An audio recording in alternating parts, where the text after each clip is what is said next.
Hi, guys. I'd like to welcome you to the TravelTube Podcast, which is the gateway to exploring the world. I'm your host, and Josephine Mwangi, but you can also call me AJ. And with me is two incredible ladies who are going to join us on this adventure and share amazing and unique stories about themselves. So, without further ado, let's just dive right in and have them introduce themselves. So, ladies, take it away. Hello, I'm Janet Gathuru. I am a student of the Catholic University of Eastern Africa, and I am happy to be here. Hi guys, my name is Venus Aisi. I'm a social media manager. I'm a cat mom. And one thing I love about traveling is the outdoors. I love hiking and everything to do with nature. Oh, you had us at Cat Mom. Yes. Yes, you did. Okay, ladies. So on today's episode, we're going to cover two major topics. So one of them will be traveling abroad and the advantages or the disadvantages that come with it, with being a foreigner in a different country. And the second thing will be all about controversies surrounding us in our communities and majorly in our country, Kenya. And let's just dive right in. So, Janet, you mentioned that you like traveling. Tell us a little bit about it. What country did you visit? How was it? I have been to two countries that I've experienced. I've been to Vietnam and I've been to Cambodia. They are very similar. The people are very similar, but they are pretty different. So yeah, I've been to those two. So how would you explain the similarity and the difference on the same sentence? How are they two similar and still different? They're similar in the fact that they use chopsticks. they have similar traits. They pretty much look similar, but the difference is in my experience, that is, I found them a little bit different in terms of how they treat Black people. Yes, because Vietnamese are very warm. They were very warm to me.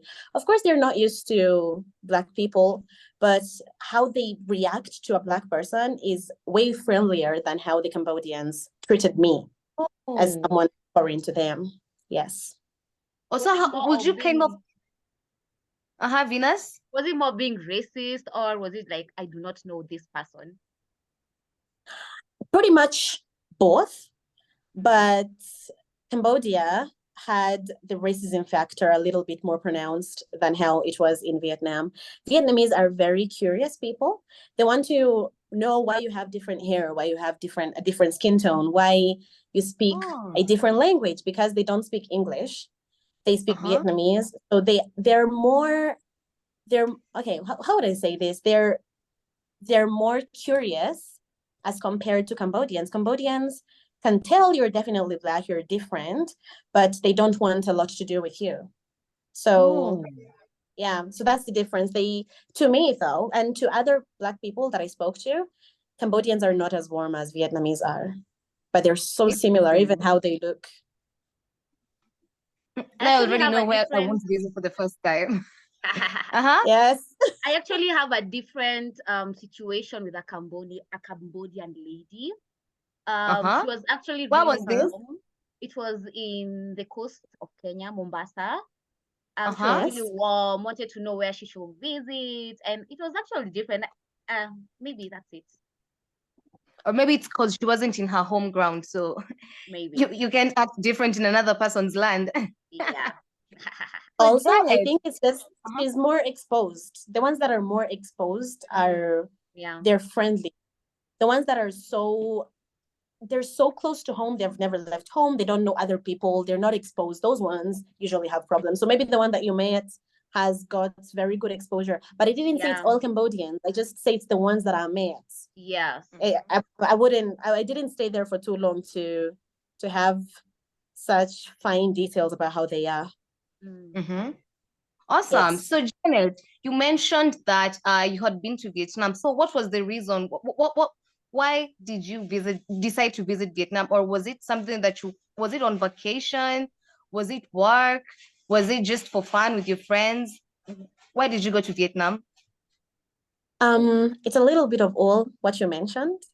I was on my long holiday in university. I had my long holiday, and that gave me time to do whatever I wanted to do.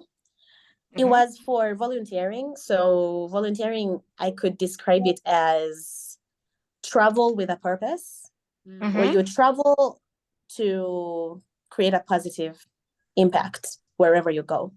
So I Mhm. went to, as I had mentioned earlier, Vietnamese don't speak English, they speak Vietnamese. Oh. So yes, so I went to teach English because I'm fluent. So I went to teach English for free, and that's what we call Mhm. volunteering. Yes. Oh, But Cambodia awesome. was just for vacation. Cambodia was just a weekend getaway. That one Ah, was not for wow. anything serious. Mm-hmm. Yes. Okay, and this program that took you to that you went to work for on volunteering terms in Vietnam, um, how does someone apply for it, and is it still available for other people to apply? Yes, it is. It is. Who hooked It you up with it? so where I'm from, where I've been raised, there were some volunteers who used to go to a school nearby. So my dad happened to be driving them around when they used to come. So that's when of course, he got exposed to them, and that's when he got familiar with the agent, the volunteering agent based in Vietnam. Oh. Mhm. So I interacted with the man, a very generous man, very kind, very open-minded and warm.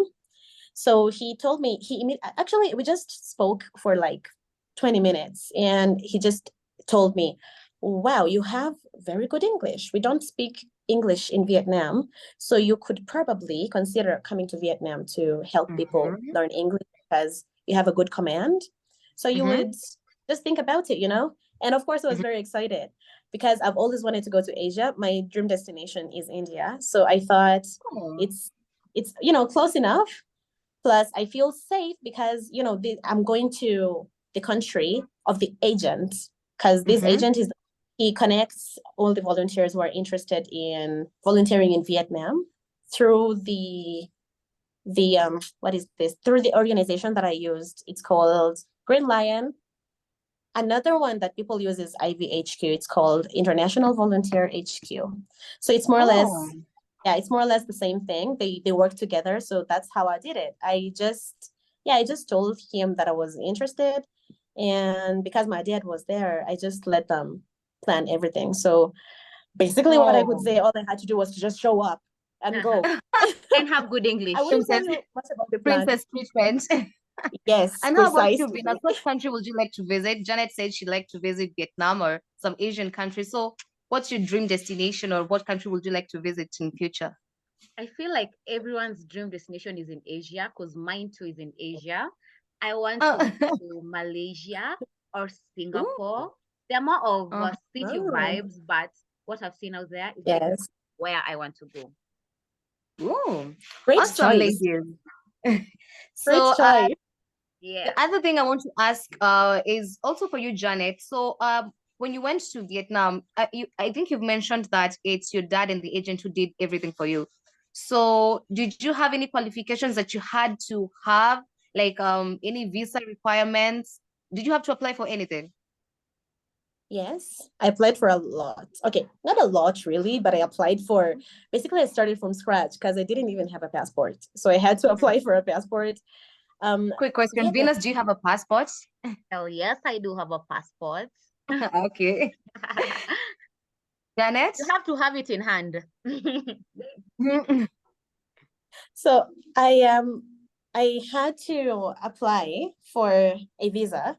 So you have, Mhm. okay, so it depends on the country that okay, the passport that you hold. It depends on that. So Janet, you mentioned that your dad and the agent helped you to do basically all the application, the entire process. So I'm sure you pretty know some of the things that were used over there. So like what were the visa requirements that you had to have for you as a Kenyan going into Um, going to yeah. Vietnam? Okay. I had to, okay, you have that time, it's 4 years ago. Time does fly very fast because that Mhm. time I had two options, right? I had either a 1 month visa or a 3 month visa. And Mhm. the two of them, you have the option of having a single entry one or a multiple entry one for the 3 month and the 1 month visa. All the rest Mhm. were, I think the longest duration I think was 6 months, if not 3 months, 6 months, with Mhm. for a Kenyan passport holder, that is. So that time I took a 1 month visa because I was to stay there for 2 months. So I wanted to just take 1 month, then get there, extend it. Mhm. So that's what I had to, the visa requirement, that was that. But the volunteering requirement, all you need to do is afford it, number Mhm. one. Uh-huh. Then the other requirement is depending on what you want to go do. You don't, the volunteering is wide. You don't have to volunteer with, teaching English. You can volunteer doing other things. So it depends on Mhm. what you want to do. For medical students or for medical personnel, you could volunteer in the hospitals there. For kindergarten teachers, you could look after kids. For, it's just different. So for me, because I speak English Mhm. and that's what I do most naturally, I just Mhm. decided to go teach English there. But there were so Uh-huh. many other things to do. It's not only teaching English. So I Oh. wouldn't say there is a requirement really, because you don't have to do any tests. You don't have to be native. You don't have to speak like a native. All you have to do is to just have a good command, because I got some other volunteers there who didn't even speak such fluent English, but they were helping. They don't really choose volunteering. You just help the community. They don't The, judge quali- really. the qualification is that you just have to know how to speak good English. Just speak English and afford it. Afford the volunteering program itself, because Oh. sadly it's not the cheapest. It's pretty expensive. Oh. So Yes, how expensive are we talking? depends on the country. Mm-hmm. For me, I don't know. I told you I did not do anything. I was told to not ask how much Mm-hmm. it was, but of course, I had friends who we were with there who were volunteering as well from different countries though. They Oh. seem to have different rates for each one. I think it's all dependent, of course, also the flights are going to change the price. Like everything seems to have changed depending on the country.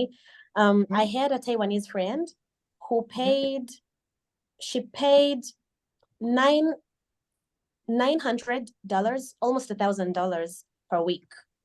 Wow. But that's, yes, but that was, I think okay, that is usually inclusive of the food and the accommodation and transport to and from your center of volunteering. My Mm-hmm. Canadian friend, my Canadian friend told me that overall, like everything she used, I think the total amount of money she spent for 3 weeks, she volunteered for 3 weeks. Matter of fact, I think I was we were only two who volunteered for more than 6 weeks. So many people found me and left me while still there. So my Canadian friend found me and still left me because she only came for 3 weeks. And within those 3 weeks, she had spent more or less $7,000. Mm-hmm. So yeah, and she stayed for 3 weeks. The other friend Mm-hmm. of mine who was from Taiwan, she used I think $900, but that was not inclusive of the flight. But of course, Mm-hmm. the flights in Asia, within Asia, are way cheaper than in Africa, within Africa, and without Africa. Here, flights are very Oh, expensive, awesome. but the volunteering program itself is not the cheapest because you get to give to the community. The community doesn't give you anything, so you have to give them. So that's why it's Mhm. very expensive. Yes. Oh, awesome. And is the program still available for other people to apply? And if they can apply, what's the process of applying? Well, yes, it's available for other people to apply. The process depends on, okay, assuming now you're a Kenyan passport holder, you have to first, of course, now contact the company, tell them that's what you want. And then it's so easy. I told you that I think the main requirement is to just afford it because you don't do any tests. All you need to do is want to volunteer. You need to want to do it. Mm-hmm. So you just get the visa. If you don't have a passport, just get it, get your plane tickets, then arrange with the company. They're going to give you the rates according to how long you want to spend there. Oh, awesome. Venus, do you have any Yeah. questions for her? Oh no, You explained everything very well. Okay, and another thing that I'd really like us to touch on is discuss and tell us your experience at the airport. We find that many people complain, many Black people complain about being racially profiled at airports, and they ask thousands of questions. They're like, why am I doing this? Mbona mi naambiwa nifanye hivi? As in, how was your experience? Yeah. Well, for me, again, I went to Vietnam and Cambodia. I didn't spend so much time in Cambodia. I just spent a weekend. In Vietnam, I had paid for, I don't know how we call it. It's like when you get to the airport, they give you the priority. I had paid for the priority. I don't know how you call it. So I did not get such a, if anything, they treated me like so well because I had paid for that, you know? So I got there, they had my name, they had held my name somewhere. So I just landed, got into the airport. I saw the guy who had my name held up. I just followed him and I was done with everything in the first like 20 minutes. They were very friendly, very nice. And then I just got picked up. I had all that arranged. It was really exciting, very luxurious because I was picked up by a Mercedes. I was very, very excited. Talk about princess treatment. Princess treatment. Guys, have you also used other forms of transport, maybe train, other than airport? Venus? So I'm going to talk about maybe traveling within Kenya, Yes. of course. Uh-huh. I have taken the train. I have taken the road, of course. And I've also the bus. Yeah. And should I talk about the SGR? How awful that thing is. The economy. Honey, please tell us about the SGR. The economy is Personally, I haven't used it yet. Okay. You should just use the first class ticket because when you go economy, it's awful. Number one, very uncomfortable. You have to do something about that. How uncomfortable are we talking? Is it the seat? Is it the nagging you? So it's like a bench. And then you like with like three people, and then there's nothing in front of you, and then there's other three people facing you. And then there's nothing between the two of you, the two benches. So you're just there the whole time, sitting on like a bench. It is horrible, guys. It is horrible. Did you experience? It wasn't so bad for me. Did you like it? It wasn't so bad for me. It wasn't. Economy class.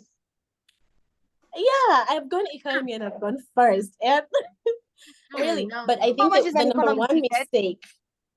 the number one mistake people make, you know, when traveling, you need to know, if you're going economy, you need to know what's up. When we went, we were like a whole family of 10. So we took the entire bench like that. So it was very comfortable. Oh my God. You know, like, Venus was alone. The other time, I actually talked to some people the whole way. They were very friendly. I didn't have some snacks. So they were just offering me snacks. We played some games, but it was still uncomfortable. Oh, thank God you didn't sit next to someone who didn't want to open the window for you. You can't.